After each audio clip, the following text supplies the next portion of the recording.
What's up, internet? My name's Ori. Welcome back to the channel. It is Saturday, August 19th, day number 18 inside the Big Brother house. If you are new here, actually, no. If you're new here, welcome. Thank you for joining us today. But today I actually want to talk to my regulars, the people who have been there since the very beginning. One, thank you. And two, I am so excited for this update to give you right now. There's been a lot going on in my personal life in the past, let's say 48 hours, if we're being honest. And most of you here know I do not like reporting on things that I haven't personally watched. If I haven't seen the clip, I don't like talking about it. I don't just read things and talk, like, I want to hear it myself. And that's why, like, if people have clips that they've seen on the feeds and you want to send them to me on Discord, on Twitch, on Kick, on Twitter, wherever you want to do it, links are in the description, all down below. Send me that stuff so that I can talk about the things that maybe you don't see. But, like I said, the past 48 hours have been a little crazy. And I have not been able to watch the feeds as much as I normally do. But every morning, I get up nice and early. I go through all of the things that I possibly missed that prior day that I have not seen. And normally, it's not that bad, right? So I go and I check, what do we got today? And when I tell you, the deeper down the rabbit hole I went, the crazier things got. Why today, of all days, is the day when the house goes insane? Let me just say, once again, thank you to each and every one of you who have been here since the very beginning.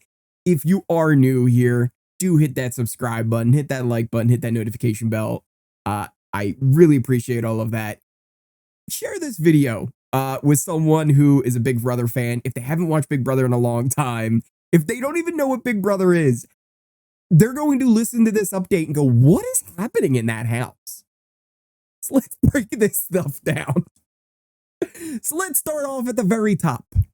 Felicia, up there, up top. Mama F has won HOH. She comes in as the oldest female house guest to win HOH, the second oldest ever behind Jerry, who won the first HOH in BB10. And it is incredible that she won, and I'm so happy for her. She is the HBBBIC. That would be the head bye-bye bitch in charge. And she has her plan. She as well as the rest of the professors, her alliance, want to backdoor a member of her alliance. So they want to get rid of Hisam. The nominees are for the initial plan will be Cam and Jag. They'll be the ones to go up. If Hisam were to win HOH, or excuse me, to win veto, they would not put him up as a replacement. They would probably go with Cameron as the backup. They're telling Hisam that Matt would be the one go, but not only him. We'll get to that in a bit. Along with her winning HOH, there's slimings that were taking place. Yes, you heard that right. Slimings. Every so often, as part of the HOH theme, I told you guys how it kind of looked like an old school Nickelodeon game show, right? It looked like that big nose they had on Double Dare back in the day. You had to stick your hand up. I always wanted to do that as a kid. Get that flag. But it kind of looked like that kind of theme to the competition. It seems like they're going even further with the Nick theme, where they're sliming people. Again, another big dream of mine as a child, to be slimed on Nickelodeon. So they're doing that kind of stuff in there. But sadly, they're not letting us watch. And I do hate when they do that. Complaining doesn't matter. But again, I do hate when they do that. But it doesn't even make sense. Do they really think do they really think that not showing us the slimings on the feeds is going to ruin some big surprise that they had planned for the episode? Are people are going to be disappointed that, oh, we saw that on the feeds? No, just show us the slimings. Please, we want to be entertained. Again, the plan was Cameron and Jag as the initial nominees, Hisam as the backdoor. Felicia ended up meeting with everyone in the house, letting them know the plan if they needed to. Pretty much everybody except Hisam and Red. She even told Cameron about the plan, saying, listen, you're not the target. We're just trying to backdoor Hisam. Like, don't worry. Like, gun for the veto because we want to use it to get Hisam up there. But she doesn't tell Red. In fact, she tells Red that, oh yeah, no, we're going for Jag, and then Matt would be a renom. But this is obviously going to get back to Red. Cameron is going to tell Red. It's sooner or later he's going to tell him, right? Well, we'll get to that. Again, she did tell Red that the plan would be for Matt to go up as a replacement nominee. She also told that to Hisam as well. It's not the real plan. She actually told Matt the real plan as well. Why are you giving them this information? They are not need to know. They don't need to know that you plan on doing this still. You're only setting yourself up for leaks. That said, everyone was on board. They all wanted to get Hisam out. Blue was on board and Jag were both on board because, and this was something I glossed over it, right? I didn't even bother mentioning it when they kind of formed their little thing where they were like, hey, let's all watch each other, right? But Hisam kind of used the way he identifies to connect with them, with Blue being part of the queer community, with Jag being a brown person. And they were like, well, no brown on brown crime, right? Blue and Jag both took offense to this, actually. They didn't like that Hisam weaponized this. And actually, bravo to them. I've been a big opponent that, listen, I understand what the cookout did. They did amazing. I just personally don't like to see any group formed like all girls group. I think they're silly. They don't work. All guys groups, again, they usually get figured out pretty quickly. And if they don't, it ends up being a boring season anyway because they just steamroll. In general, I like the groups that form with people who just get along. They're usually the most fun. And even then, I also like the groups that we're kind of getting this year where it's people that kind of get along, but also don't trust each other. And that's even more fun to me. So anytime we see like that stuff where it's like, oh, we both are the same, we should just work together, right? That feels weird to me and I don't like it. Again, historically, I understand all of the cases that happened and they are what they are and we can enjoy the different ones for what they are. But just in general, as a general rule, like just because you're the same people doesn't mean you have to team together. And that goes for everything. Just an umbrella rule. Nothing that's saying anything's wrong with it. But I applaud Blue and Jag for both being like, yeah, I don't like that he weaponized. Dude, why are you using that for game? It's a game. Let's just play the game. Jag did, though, even though he's on board with this, wants to get Hisam out. He's like, why do I gotta be the one on the block, though? Just putting it out. Like, does it have to be me? Because listen, we also kind of made like an alliance. And they even have a name for it. I have not added it to the board yet. I plan on doing it, but it's called the Debt Collectors. It's Jag, Felicia, Cirie, Izzy, Jared, Blue, and Matt. So yeah, he's a little confused on why he has to be the one going up. Again, it's all kind of to hide from Hisam and make him think that everything's cool and fine. The Debt Collectors, by the way, isn't gonna matter probably at the end of the day. I think that's all just a fake thing to kind of keep Blue, Matt, and Jag all kind of under control. Now, here is where things start to go off the rails because everything from here on out seemed really normal, right? Nominations went as planned, everything was fine. Then Jared found poop in the trash can. Wait, what?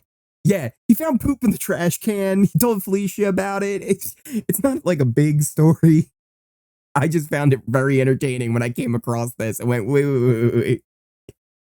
Where did he find it? So he found poop on the trash can lid. But who put the poop on the trash can lid? He thought it was a prank at first. He was like, there were two pieces. I'm like, right there. It was very entertaining. I got a clip of it on my Twitter. Go check it out. Poopgate. Who do you think pooped the trash can? I want to answer that question in the comments down below. Anyway, after poop, it was like, okay, things are calming down. Everything, we just had poop, right? Like, we can't get crazier than that. Oh, well, yeah. Then Cameron tells Red about the whole plan to backdoor Hisam. Oh my gosh. Yep, that happened. Oh, and then Izzy started having doubts about Cirie and the final three that she has with her and Jared. So that's a thing. Oh, and then Cory and America, their showmance, like, that might actually be a real thing? What the hell is going on? Okay, let's gonna break this down one by one there real quick. With Red. Red ended up being told by Cameron that Hisam is the plan, how he, thinks it's also a good idea to go after Hisam, like this is a chance to take him out. Red, though, goes and then has a talk with Felicia, and then Cirie and Bowie are both there as well. And Red, like, kind of, it's like, so, Jag, right? Like, that's what's happening? And, yeah. And then, we'll pull Cameron off the block. We'll throw Matt up there if you win, or like we want to keep Cameron safe. And Red's like, okay, but professors to the end, right? Like, we're good. We're fine. But you know what? Hisam does have to go sooner or later, for being honest. He's really good at competitions. And they're like, oh, well, I mean, what would you think about a backdoor? And he's like, well, listen, he wasn't really even there when we formed the alliance, and he has been rubbing people the wrong way. I'm just saying, you know what? I'd be okay with it. And they're like, okay. They even call him Professor X. Like, he's out. I was like, oh, okay, Red's on board. Oh, cool. Red then goes and meets with Cameron, tells them the whole chat. He even goes on to tell them about the professors, the whole alliance, who's in it. Cameron's like, what? Whoa, I was a teacher. What are you doing? Why am I not in this? They do say, like, look, we'll just play along. We'll get Hisam out. We don't have to worry about it. We can get you into the alliance. He's like, you better get me in there. Cory and America. Cory and America showmates might be like a thing. It might actually be a thing. So Cory had, one of his, first off, very lengthy chats by himself, where he was just kind of chatting about everything, talked about, like, what his plans are moving forward in the game. I really thought it was interesting because he has this crossroad alliance that we see on the chart there with Jared, Cirie, Izzy, and himself. But he was like, I don't know how great it is for Izzy to be there. And he then wants to get there, and at that point, he will tell Cirie that his brother was on Survivor. So he plans on using that to get close to her in the end game, which may even backfire on him. I'm not 100% sure how that's going to work. That may be something where she's like, oh, like, okay, and that brings them tighter. Could push him further away. She's like, oh, okay, well, now we got to get rid of him. How did he not notice Jared yet, right? So, like, that's going to be interesting when that takes place. Back to him in America, though. It was this, like, little, like, it was nothing. It was just like, oh, they're cute together. They were trending on Twitter and stuff like that. But it's like, okay. It reminded me, right? It reminded me of Ian when he had that date with, what was her name? Ashley? Her name might have been like Ashley or something. It was the blonde on that season on BB14 with Ian.